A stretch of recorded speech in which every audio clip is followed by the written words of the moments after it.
کچھ دنوں سے کچھ ایسا کانٹینٹ جو ہے وہ سامنے آتا ہے جس کے میں رسول اللہ کے والد کے اوپر نا کچھ ایسی باتیں ہوتی ہیں کہ بھئی وہ 4 سال پہلے فوت ہو گئے. ٹھیک ہے, تو میں کہوں گا کہ جب ہم اکیڈیمکلی اتنا چیزوں کو, تاریخ کو باریک بینی سے دیکھنے کی آنےسٹلی کوشش کر رہے ہیں, تو اس قسم کا جو حوالہ ہے وہ ایسے لگتا ہے کہ پوری کسی محنت کو نا پانی پھیرنے کے مترادف ہو جاتا ہے. بیکاز کہ یہ میں نے پہلے جیسے کہا تھا کہ سیدہ خدیجہ کے 40 سال کی عمر ہونے کا بھی ریفرنس ساؤنڈ نہیں ہے, اس میں کوئی کنسنسس نہیں ہے. ٹھیک ہے, اور 28 سال والی بات زیادہ لاجیکلی کریکٹ لگتی ہے.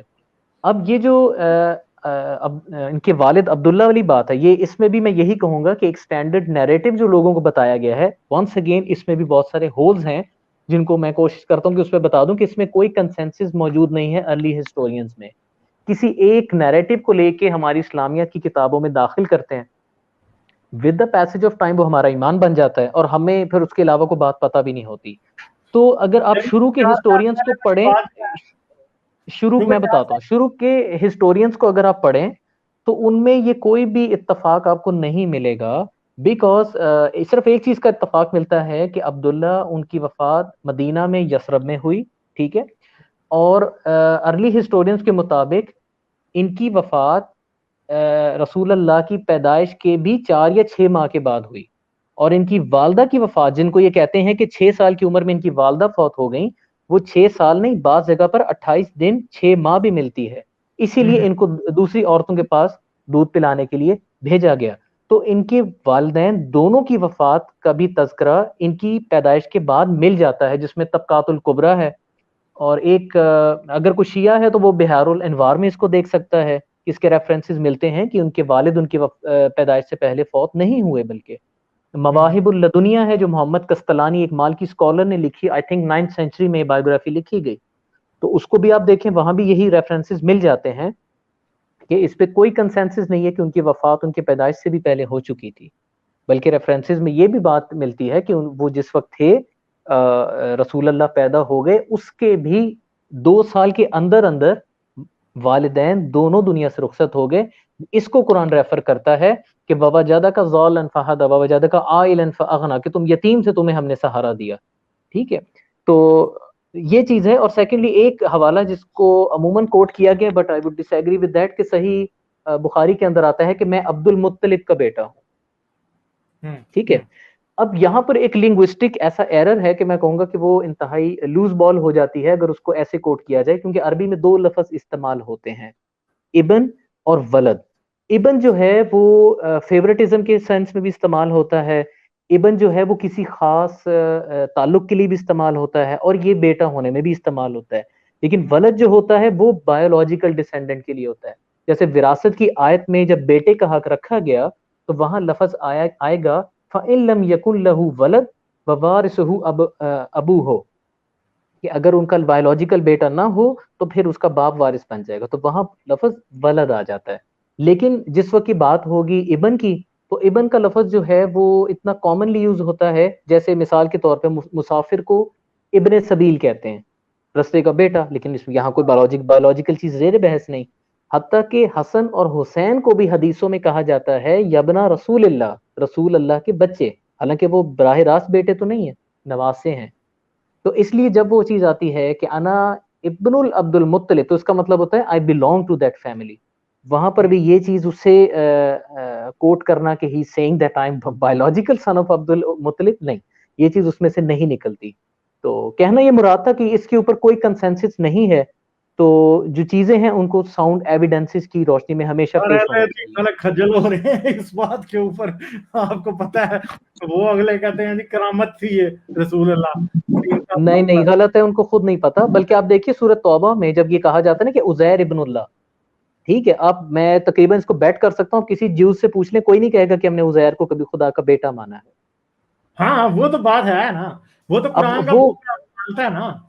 اب اس میں پرابلم یہ ہے, پرابلم یہ ہے کہ اس آیت میں یہ چیز زیر بحث ہے کہ مسیحیوں نے کہا کہ عیسیٰ ابن اللہ, یہود نے کہا کہ عزیر ابن اللہ, لیکن وہاں پر اصل چیز بات جو ہو رہی ہے وہ ابن کی ہو رہی ہے, ولد نہیں ہو رہی.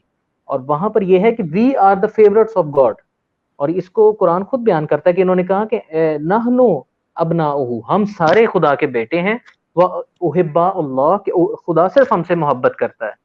تو آرگیومنٹ یہ تھا کہ یہ کہتے ہیں کہ عزیر کی وجہ سے میری فیوریٹزم ان کے ساتھ ہے، مسیحی کہتے ہیں کہ عیسیٰ کی وجہ سے میری فیوریٹزم ان کے ساتھ ہے، جبکہ یہ دونوں غلط کہتے ہیں. میں ان دونوں کو سزا دوں گا، اور سزا کیا ہے؟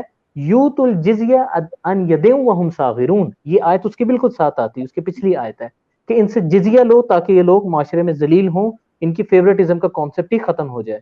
تو وہاں ابن کا لفظ جو ہے فیوریٹزم کی اور چہیتے ہونے کے سینس میں آ رہا ہے، not in the sense of biological relation. جیسے کہ بعض لوگوں نے ترجمے میں کہا کہ بیٹا، ہاں وہ اب جیوز بات سے پوچھے وہ انکار کر دیں گے، جیوز سے آپ پوچھے وہ انکار کر دیں گے، کہیں گے نہیں. لیکن جیوز سے آپ پوچھیں کہ ڈو یو فیل فیوریٹزم، کہ عزیر نے آپ کے لیے سیکنڈ ٹائم ٹیمپل بنایا تھا، سو they would say might say yes about it. تو اس لیے وہاں فیوریٹزم زیر بحث ہے. سو ابن اور ولد، اس کا جو لنگوسٹیکلی جو ڈفرنس ہے وہ ہمیشہ اس کو ملحوظ جو ہے وہ رہنا چاہیے تاکہ انٹرپریٹیشن کسی ٹھیک جگہ پر بیٹھے. ہاں کیونکہ عزرا جو ہے، عزرا نے بیسیکلی، عزرا نے اصل میں تورات دوبارہ سے لکھی اور سب کچھ جو بائبل میں جو ملتی ہیں باتیں بڑی. ایگزیکٹلی. سو عزیر ابن Allah means that due to Uzair کی ہم سے خاص تعلق ہے، اس کی وجہ سے we are favourite of God, وہ ہمیں سزا نہیں دے گا. تو خدا نے کہا نہیں، تم پہ بھی جزیہ میں لگا دیتا ہوں تاکہ تمہیں پتہ چلے میں نے تمہیں سزا دی. تو یہ آرگومنٹ بیسیکلی وہاں زیر بحث تھا. چلیں سر ٹھیک ہے، پھر میں آپ کو ریچ آؤٹ کرتا ہوں. سوری میں نے آپ کی ای میل کا جواب نہیں دیا. نہیں، it's okay, no problem. Thank you everyone for listening. اور جتنے سننے والے ہیں میں ان کو یہی کہنا چاہوں گا کہ اپنی لائف میں ہمیشہ جو کوشچن کی کوالٹی ہے اس کو ہمیشہ امپروو کریں تاکہ آپ کو آنسر بھی بہت اچھا ملے. کہ right question at the right time from the right person, تو آپ کی کوالٹی آف لائف امپروو ہونا شروع ہو جائے گی. That's all from my side and thank you for giving so much time to me and thank you listening to ابن me. مریم. جاتے ہوئے غالب بھائی، یار ان کی اسٹریم کا مجھے آپ کے ساتھ 1-to-1 بہت زیادہ ویٹ رہے گا، شاید میں کسی بھی اسٹریم کا اتنا نہیں، ویٹ میں نہ ان کے کروں. ساتھ ایک اسٹریم نہیں پلان کر رہا، کیونکہ دیکھیں مسئلہ یہ ہے کہ میں نے بڑی چیزیں دیکھی ہیں اور میں نے یہ فیل کیا کہ بہت ساری چیزیں ایسی ہیں کہ جس میں ان کے پاس جو نالج ہے نا، وہ اگر ان کے پاس ہی رہا تو پھر ہماری کوتاہی ہوگی. ٹھیک ہے، ہاں اس میں 2 باتیں ایڈ کروں گا، آپ بات کمپلیٹ کریں. ہاں کیونکہ پھر ہماری کوتاہی ہوگی. تو میں ڈیفینیٹلی آج سیٹرڈے ہے، میں اس کو 1-2 دن پہلے ہی اسکیجول کر دوں گا اس اسٹریم کو. ٹھیک ہے، سنڈے کل پرسوں میں منڈے یا ٹیوزڈے دیکھتا ہوں میں کون سا ایسا دن ہے جس دن کسی اور کی اسٹریم نہیں ہے، کیونکہ میں دوسروں کو بھی تنگ کرنا.